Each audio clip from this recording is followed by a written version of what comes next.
Hi, art teacher here with you again, and this is one by special request from a student. I'm talking about how to make things look 3D. So, I've talked a lot about, or I have talked in past videos about making like a little, I don't know if you call that an origami bird, but a little bird made out of shapes, something like this. It's kind of fun, and it's very flat. And it's kind of a decorative, part of a decorative motif that I was talking about with stars and circles. So it's very flat.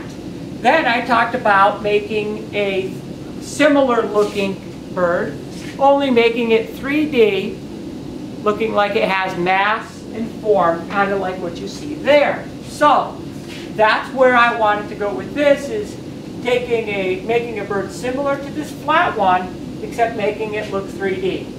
So, I'll get rid of this guy and go ahead and start right in on this. Go ahead and grab yourself a blank piece of paper with a pencil. You're going to draw this in the middle area and make it about a little small, make the first shape a little smaller than your hand.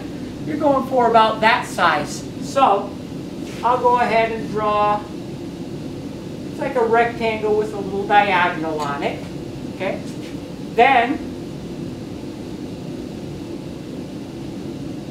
there's also a rectangle above that. All of this is just hand-drawn. So it has a hand-drawn quality, not using a ruler or anything. So it has that hand-drawn quality. And our angles and stuff will be estimates. So we're not being precise about it, but it needs to be kind of within the margin of error. So I need to find, let's start up here, my corners. 1, 2, 3 corners. And I'm going to do this angle on all 3 of those corners, and this one goes behind the triangle.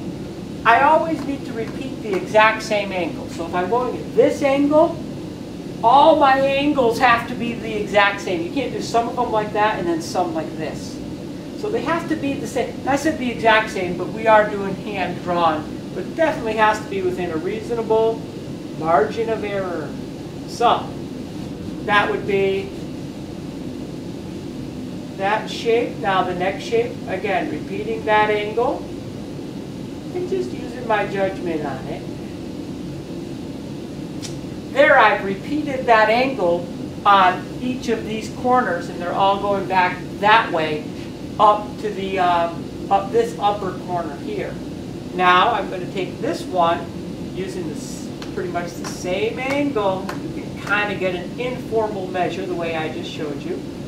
And now I have that one. Now this goes behind here. You'll see a little bit of that line here.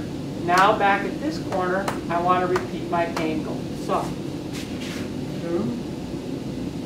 Oh, that's wrong. There it goes. Is that still wrong? Let's see.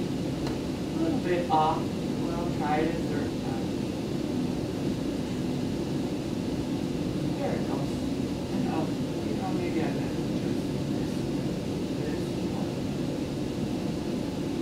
trying to get all my angles about the same. And there's a little adjustment that has to go on now and then. So, here I have the top part of that bird. Now I'm going to do those little tail feathers. And I'm leaving some space between the end of this bird here and these 2 triangles. Then this angle here has to be repeated. And repeated over here. These angles have to be repeated. Repeated over here.